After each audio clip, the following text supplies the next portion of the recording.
Okay, Sela High School woodworking students, we have a CNC video for you.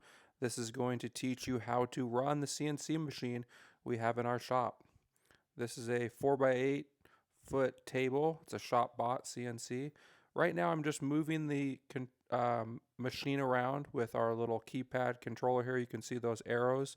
Move it left, right, up or down, and it runs on an X and Y axis. So the first thing that I do when I run the machine is I zero it to the X and Y proximity switches, which is homing the machine. So it's going to go to its farthest extents, up and down, left and right, and it's going to rehome itself. It's going to reset the machine. Once I've done this, I need to find out where my tools are. It needs to identify where the tools are at. So I'm going to select on the computer screen here, going to go to cuts on the command console, and then I'm going to go down to zero tools in the rack. Zero tools in rack, and I'm going to click on it, and it is going to ask me what bit I would like to zero. And in this video, I believe I selected bit number 2. You can type in 1, 2, or 3, and it'll go down and it will pick up whatever bit you select. So in this case, I selected bit number 2. So it currently has bit 3 in. It's going to set bit 3 down, and it's going to pick up bit number 2, and it's going to go touch off on our Z0 plate for the bits on the automatic tool changer bar on the back of the table here. You can see it picking up bit number 2, and it will go and touch off, telling the machine where the end of that cutter head is. Where the end of that router bit is will be identified when it touches off on the Z0 plate.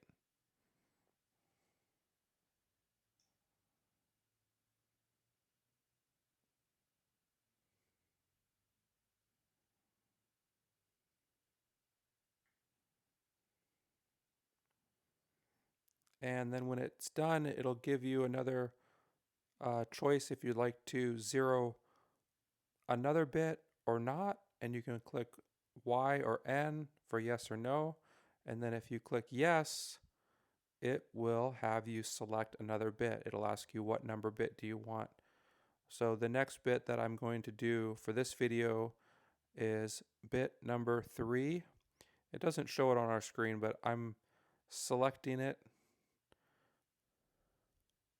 and it will go pick up bit number 3.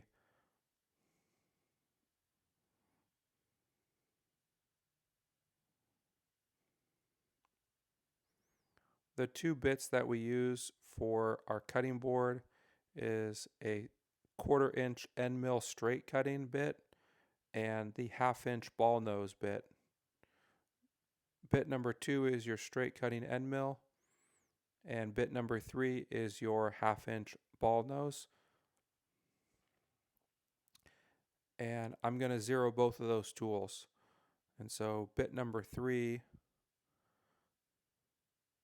touches off, and I'm ready to start my file or start working on cutting my file.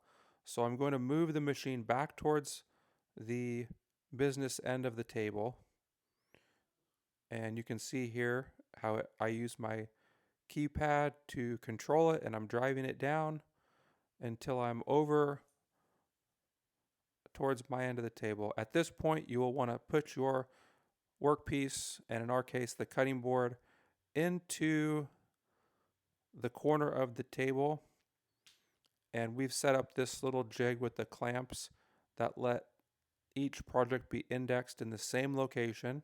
And those backer boards you can see that I've surrounded my cutting board with, those just help hold it down through our suction table. So we're just having a little bit more bracing around our project just in case it doesn't move.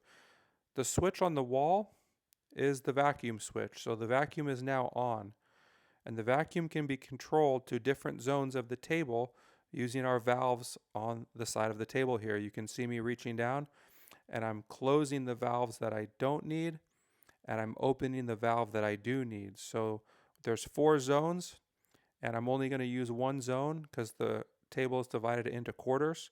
So I've got my board down. The suction is fully on my one zone that I'm using. The bypass is closed. The main bypass suction is closed. And I'm moving the cutter head directly over my project so I can use the Z0 plate to tell the machine where my work surface is. I've moved it around using my keypad, and I've placed my 0 plate underneath my bit, and I've put the alligator clip into the notches on the spindle. And I'm going to go to cuts, and I'm going to click on 0 Z axis with the 0 plate.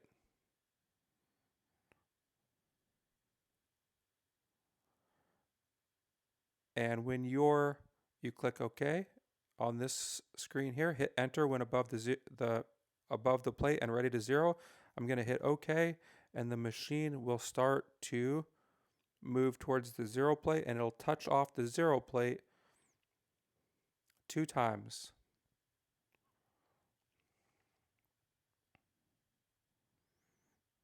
And the machine should tell you that you are zeroed, and you can put away the alligator clip and the Z0 plate.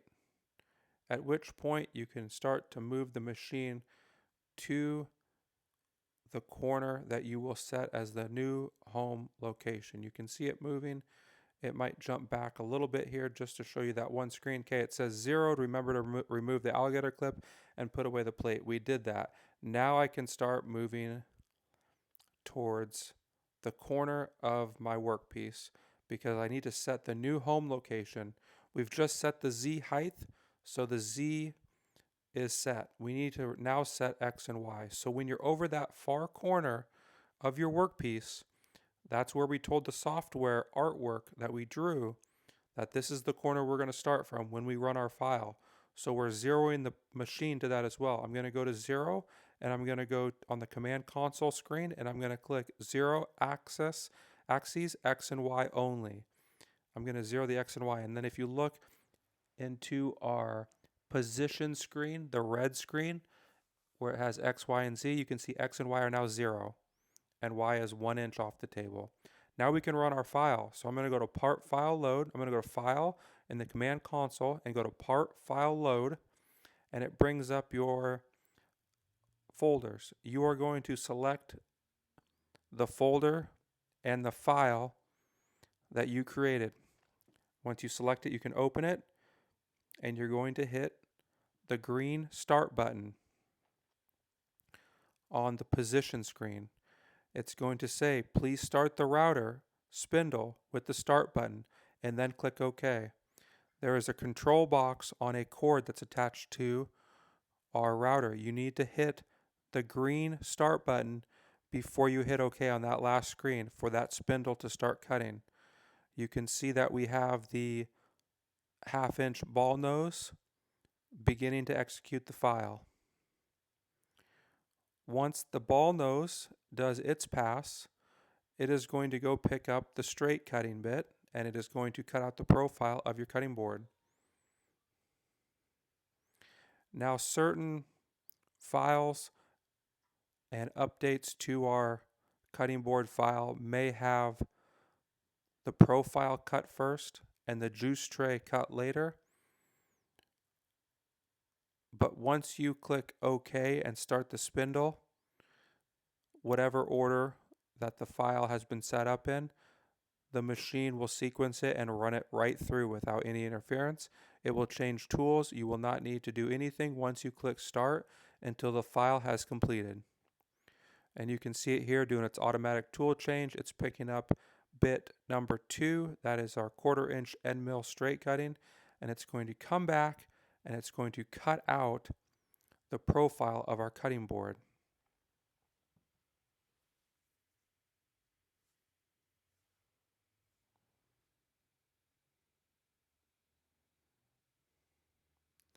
I did not put the dust cover on our spindle because I wanted you guys to be able to see how the cutting occurs.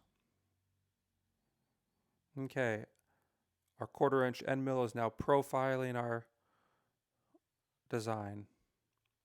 and the cutting board is being cut out. It's going to make about 3 passes. It's going to cut about 1/4 inch at a time. You don't want to cut all the way through. It'd be too much stress on your router bit, and we'd have to slow the machine way down. If you do little passes, you can go a little bit faster with the speed of the machine. So I think we have it set up to cut this cutting board in 3 or 4 minutes. And you can see it cutting its tabs, how it moves and pauses and comes up and moves and goes back down. Those are the tabs that will keep it secured to our main workpiece while it's doing its cutting. And the handle hole slot gets cut out.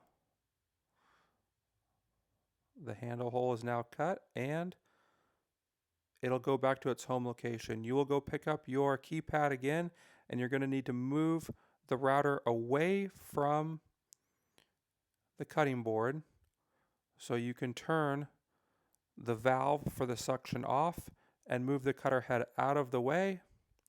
You can see that I turn the main bypass valve on and takes the suction away from zone 1.